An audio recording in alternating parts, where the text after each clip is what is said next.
Bonjour, docteur Caroline Robert. Bonjour. Donc avant de parler de l'étude clinique qui nous intéresse aujourd'hui, je vais peut-être vous laisser vous présenter. Donc vous êtes oncologue, si j'ai bien compris, c'est ça? Je suis oncodermatologue. Je m'occupe des cancers de la peau et je travaille à Gustave Roussy, qui est un grand centre anticancéreux. On va parler un petit peu de la problématique clinique. Pourquoi c'est important de détecter assez rapidement en fait, le mélanome? Alors, détecter le mélanome, c'est important parce que c'est un cancer qui peut donner des métastases et qui peut être mortel si on ne le traite pas. Cette étude qu'on a faite, elle est très importante parce qu'elle va nous aider à savoir, pour un mélanome qu'on a enlevé à une personne, s'il y a un risque plus ou moins important de se retrouver avec des métastases plus tard. C'est vraiment toute la problématique. C'est en 2024 que l'étude clinique a été lancée. C'est la cellule d'innovation de l'Institut Gustave Roussy qui a pris contact avec l'Institut pour travailler avec vous. Comment ça s'est fait un petit peu tout ça et comment vous avez commencé à travailler ensemble? C'était pour Diadip une façon de se connecter à un centre qui avait toutes ces données et c'était pour nous une façon d'essayer d'avancer dans la compréhension de ce qui va nous aider peut-être plus tard à savoir comment surveiller ces patients, peut-être surveiller certains patients de façon plus étroite, peut-être donner à certains patients des traitements alors qu'à d'autres on n'a pas besoin de leur donner, des traitements préventifs. C'est des traitements qui ne sont pas anodins en termes de toxicité. Donc si on pouvait savoir à qui le donner, on restreindrait le nombre de patients qu'on expose à un risque potentiel. Le premier enjeu, c'était déjà de tester en fait, les performances de cette intelligence artificielle auprès d'une cohorte de 400 personnes. Là, il me semble que vous êtes justement dans une deuxième phase de l'étude avec des résultats prometteurs, c'est ça ?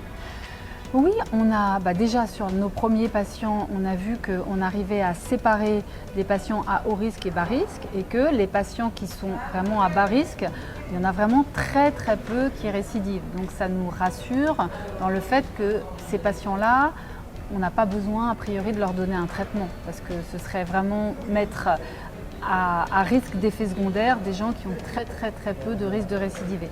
Maintenant, pour les gens qui ont un risque de récidive, ça peut se discuter un peu plus. Alors ce qu'on va faire maintenant, c'est qu'on va augmenter cette cohorte de patients pour avoir encore plus de force statistique. L'étude que vous menez a même été l'objet d'une communication auprès de l'ASCO à Chicago, c'est ça? Oui, alors donc au congrès de l'ASCO, qui est le grand congrès annuel de cancérologie, on a eu un poster, donc on a pu exposer tous nos résultats. On montre ça sur des courbes qui montrent les récidives et qui montrent même la survie des patients. Et on voit qu'on peut vraiment classer ces patients en fonction du risque haut ou bas et on voit que ça apporte quelque chose. Ça ne répète pas quelque chose qu'on sait déjà faire. C'est vraiment un élément en plus. Et l'étude va être également multicentrique et internationale, si j'ai bien compris. Oui, du coup, on a eu pas mal de succès avec ce poster. Les gens qui s'occupent du mélanome, ils se connaissent tous. Et donc, il y a beaucoup de gros centres qui ont eu envie aussi de faire comme nous, c'est-à-dire de mettre leur cohorte au service de cette étude pour qu'on augmente le nombre de patients et qu'on soit plus fin et plus précis dans la prédiction.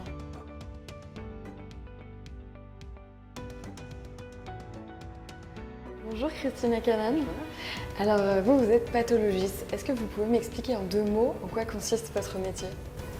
Je suis pathologiste à Gustave Roussy et un pathologiste, c'est un médecin qui va recevoir les biopsies, les pièces opératoires, des lésions réséquées et on va les analyser en macroscopie puis les analyser au microscope pour donner un diagnostic. C'est un élément primordial après pour la décision thérapeutique et pour le suivi des patients. Donc l'intelligence artificielle qui est développée par Diadip, ça s'adresse d'ailleurs en priorité à votre métier. Concrètement, qu'est-ce que ça pourrait vous apporter? L'analyse a apporté sur 400 cas de mélanome. Moi, j'ai relu tous les cas de mélanome, donc j'ai remis tous les critères et on a choisi l'ILAM. On a pu identifier un nouveau critère qui va nous permettre de reconnaître une sous-population de patients ayant un mélanome, surtout dans les cas de stade précoce. Cette sous-population semble avoir un mauvais pronostic, un pronostic plus péjoratif. Ces gens ont un risque plus important que les autres d'avoir une récidive ou des métastases à distance. Et ce qui est important, c'est qu'on arrive à les détecter à partir de cet algorithme qui est en collaboration avec Diadip. On applique l'algorithme et on arrive à les identifier, même si elles sont à un stade précoce, ils pourront bénéficier d'un suivi plus rapproché ou d'un traitement adjuvant.